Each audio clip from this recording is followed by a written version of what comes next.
1er novembre, hier, dans notre communauté, je vous ai mis mon plan du jour par écrit parce que je n'ai pas pu faire de vidéo. Donc, on avait ces niveaux à atteindre en dessous de nous, les 3 niveaux-là, qu'on avait déjà identifiés évidemment avant, puisque je ne reviens pas dessus, mais on avait pris cette liquidité, on a un choc baissier évidemment, on a les yeux en bas de la trend. Donc, nous attendions ça et j'attendais de remonter à gauche, vous voyez, sur cette imbalance H4. Celle-ci. Donc je n'ai pas eu mon entrée, il a fallu s'adapter. L'entrée n'a pas été jusque-là, jusqu'au 19 222. Néanmoins, nous avons eu quand même ce mouvement baissier. On va aller voir ça tout de suite avant de passer à proprement parler au plan du jour. Donc nous avions un biais baissier et un point d'entrée que nous attendions un peu plus haut. Enfin moi, c'était mon plan. Mais que s'est-il passé à l'open? Ici, minuit New York, vous savez, liquidité temporelle. Quand on fait un plus bas et qu'on crée comme ça une imbalance d'inversion, donc on va voir en plus gros, quand on crée une imbalance d'inversion, c'est-à-dire que l'imbalance ici n'a pas fonctionné, elle a été cassée à la baisse, donc on peut se dire que on est passé à la hausse, mais attention, on a été faire des equalize sur ce minuit open, donc on est très manipulé, ce n'est pas encore l'heure de trader, je vous l'ai dit, j'attends toujours l'open. Donc, quand une imbalance est inversée et retraversée, elle se comporte toujours comme support-résistance. C'est-à-dire que normalement, quand on y remonte, le haut ici devrait être protégé. J'attendais quand même, encore une fois, New York Open. Vous voyez, ça a été très vicieux hier. On a pris ce plus haut immédiat avant de chuter. Donc là, nous sommes en M15. Je vais passer à droite en M1 et on va voir comment on aurait pu gérer ça. Donc, order flow baissier, encore une fois, chaque fois qu'on casse un lot, on va surveiller en haut le haut que nous avons créé, impulsion baissière qui nous laisse une imbalance. Quand on y revient, on s'attend à ce que ça continue jusqu'à preuve du contraire, c'est-à-dire qu'on a une imbalance d'inversion. Quand on crée ce plus bas, regardez, on a cette impulsion haussière et on en crée une deuxième. Donc à ce moment-là, on ne vend pas, même si on a un biais baissier. On se dit, si je rentre là, est-ce qu'à la prochaine liquidité, j'ai mes 20 points pour prendre le partiel et mettre ABE et voir si je suis dans un mouvement qui peut aller chercher un POI au-dessus. On se rappelle qu'on a au-dessus de nous notre imbalance inversion et notre New York Open, notre Asian Low, qui est de la liquidité temporelle au même titre que New York Open, et ces deux équal highs. C'est des niveaux target qui nous aident à prendre des décisions. Donc une fois qu'on a inversé cette première imbalance, on se dit attention, on peut très bien aller juste rechercher 8h30 à Paris, ce qui est aussi la deuxième liquidité temporelle journalière avec New York Open. Les deux restent sur notre graphique tous les jours, mais quand on la ferme avec cette impulsion, on a les yeux dans un premier temps sur le lot qu'on vient de créer et ensuite sur la liquidité temporelle HTF qu'on a vue en H4. Donc voilà, on retrace en premium, on a une réaction dans l'imbalance baissière, prise de liquidité ici, impulsion baissière qui laisse une imbalance. Donc là, on se dit, c'est là que j'ai des messages, j'ai des signaux contradictoires. Oui, ok, on a des signaux contradictoires. Est-ce que tu as assez de points jusqu'à ta prochaine liquidité pour entrer? Oui, non. Voilà. Quand on a des doutes, ça se limite à ça. Ce qu'on voit, c'est que l'order flow est baissier, que notre imbalance en premium a fonctionné puisqu'on a inversé cette imbalance. Donc, elle va sans doute annuler ces deux-là et au moins les chercher le 8h30. Et on a évidemment les yeux sur ce bas-là. Ce sont des risques qu'il faut calculer avec des probabilités que nous calculons. Et l'order flow continue d'être baissier. Vous voyez, quand on casse ici, on va chercher ce lot. On fait des équal lots. Qu'est-ce qu'on a laissé? Une imbalance. Si notre order flow est baissier, il doit juste prendre une liquidité immédiate, réagir dans l'imbalance et continuer la chute. Nous, on s'en fout, on a les yeux ici. Et on sait que l'order flow est baissier. Juste, il faut surveiller notre entrée avec un RR positif par rapport à un stop loss, logique. Personnellement, si j'ai un stop loss à plus de 22 points, je vais hésiter à y aller, voire pas du tout. Parce que c'est ce que je supporte maximum. Je me suis fixé cette règle après analyse des statistiques, tout simplement. Ici, on prend cette liquidité temporelle, impulsion haussière. En M15, on inverse cette imbalance ici, qui est une imbalance baissière, que à cette heure-là. Il est 17h à Paris, on a 5 heures de décalage. Vous vous rappelez qu'on a changé d'heure, mais pas les Américains. On n'a plus que 5 heures de décalage avec les US. Donc à partir de là, on se dit où est le POI haussier prochain? Ça va être cette imbalance-là. Est-ce qu'on a 20 points pour entrer? Voilà, le scalping, ce n'est que ça. Et les swingers, ils font la même chose, mais en très grande unité de temps, avec du weekly, du daily, du H4, etc. Donc quand on a atteint cette imbalance ici, on se dit qu'est-ce qu'on a laissé en place? On a laissé celle-ci.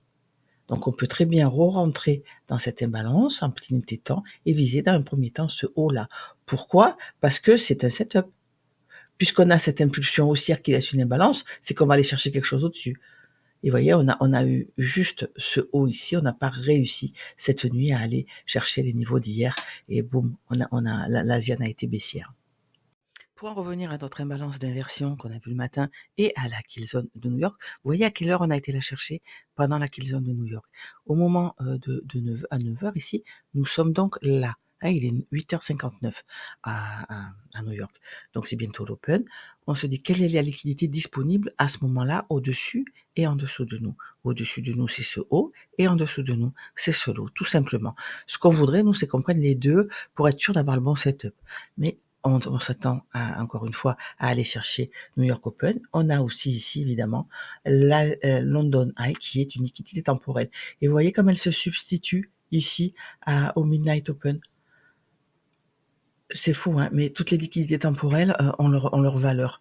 Quand on en a une plus proche de nous, en général, elle fait le job. Si on doit chuter, on chute.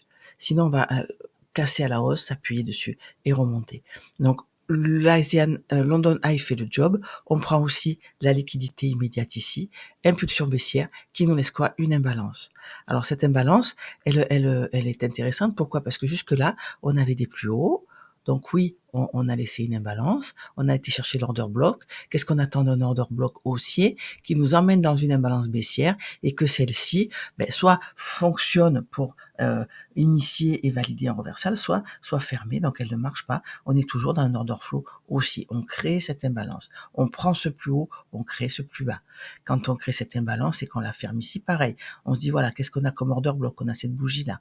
Qu'est-ce qu'on attend d'un order block qui nous renvoie dans une imbalance baissière, celle-ci, et qu'elle chute. On a une chute ici, on va prendre ce bas ici. Impulsion haussière, on ne crée pas d'imbalance. Déjà, c'est un signe. On va chercher, regarder cette liquidité-là, et on n'arrive pas à confirmer. Avec cette bougie baissière qui nous crée une imbalance, ici, on sait qu'on est baissier. Donc là, à ce moment-là, et donc on rajoute 5 heures pour avoir heure de Paris. Il est 14h30. On a donc, regardez à gauche à M15, on a les yeux sur la London Low, cette liquidité-là, et sur notre liquidité qu'on a dans le plan du jour le matin. La suite, je vous l'ai déjà raconté. Donc, voilà comment on gère ce genre de journée. On avait de très belles entrées, sans pour autant avoir atteint l'imbalance H4 au-dessus.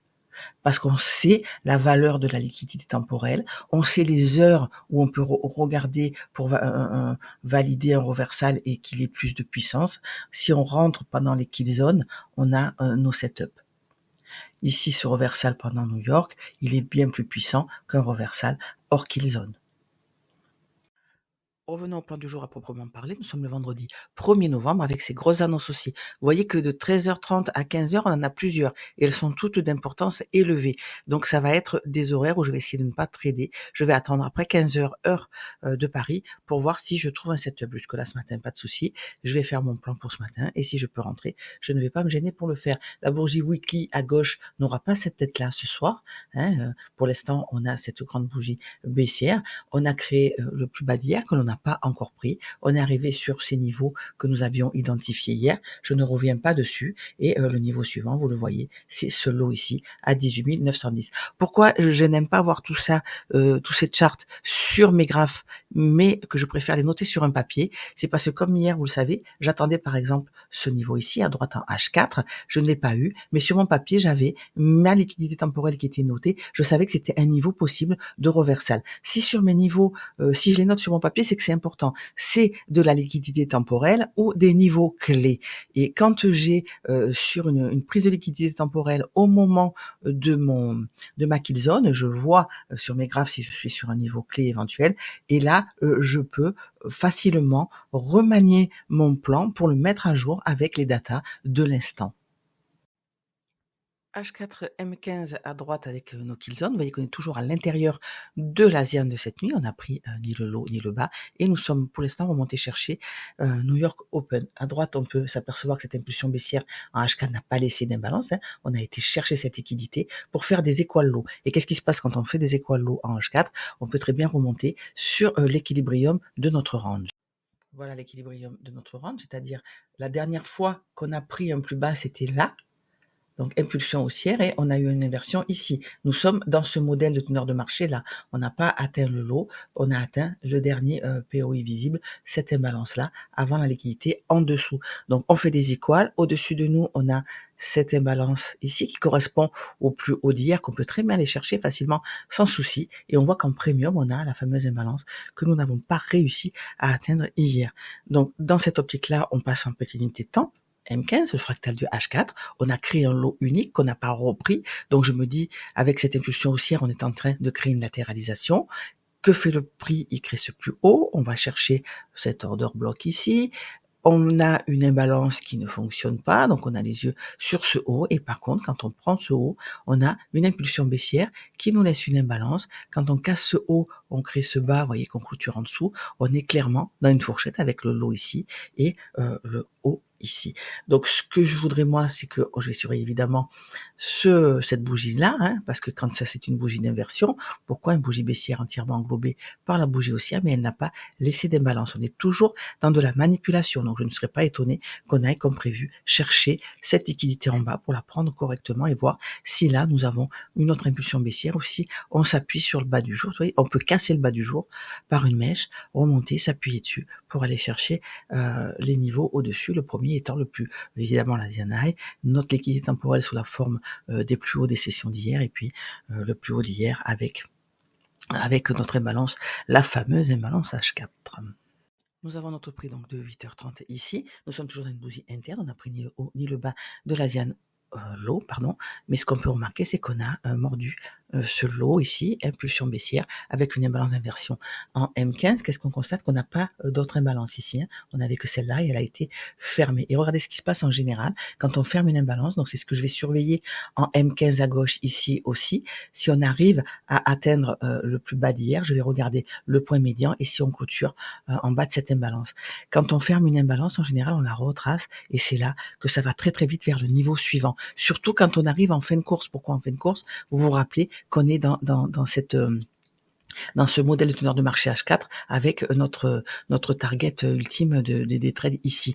Donc en général, on va très vite prendre le dernier si ça se passe comme ça. Donc je vais bien surveiller cette imbalance et c'est pas grave si une fois qu'elle est fermée, on la retrace entièrement, mais on se rappelle les modèles de teneur de marché. En général, la dernière partie va très très vite. Comme à la hausse, vous savez, quand on va très vite chercher un niveau et qu'on, comme ici par exemple, et qu'on se retourne derrière, le cours est pressé. Ils sont pressés d'aller chercher leur argent pour ensuite pouvoir repartir dans leur sens. Donc surveiller cette imbalance là, moi c'est là que je vais avoir les yeux aujourd'hui et si on la ferme, je vais attendre qu'on retrace un peu, même si on la encore une fois, si on la retrace entièrement, je vais le racheter pour attendre une impulsion violente vers le bas et ça on peut l'avoir évidemment pendant nos annonces. Donc attention, si vous êtes déjà engagé par exemple en haut de cette trend-là, bon mais c'est pas grave, vous allez subir les annonces, mais vous êtes très loin de votre point d'entrée. Par contre, si vous êtes près de votre point d'entrée au moment des annonces, sortez, parce que vous allez vous faire balayer. On va prendre la liquidité au-dessus et en dessous du prix, de la même manière qu'on a regardé pour l'open d'hier, avant que le prix nous laisse des traces pour pouvoir rentrer tranquillement une fois que la poussière est retombée. Donc vous l'aurez compris, on a encore ce niveau à aller chercher. Nous sommes dans cette latéralisation. Ce que je vais attendre moi, c'est d'aller casser à la baisse et finir le travail. Notre order flow étant toujours baissier. Comme d'habitude, comme hier, si sur ce niveau-là, j'ai un setup d'achat avec mes 20 points, je rentrerai long pour essayer de rechercher un POI baissier. Et si je me trompe, je serai déjà dans le mouvement. C'est comme ça que je travaille. C'est pour ça que je scalpe. C'est parce que ça laisse un peu plus de latitude que les grandes unités de temps où quand on rate un setup, il faut attendre beaucoup de temps pour avoir une confirmation, pour rentrer derrière. Moi, je préfère que ça aille un petit peu plus vite. On est tous différents. Je vous partage ce qui me parle à moi et j'espère que ça vous parle à vous. Je vous retrouve sur Discord toute la journée et je vous souhaite un bon week-end si vous ne nous rejoignez pas. Merci.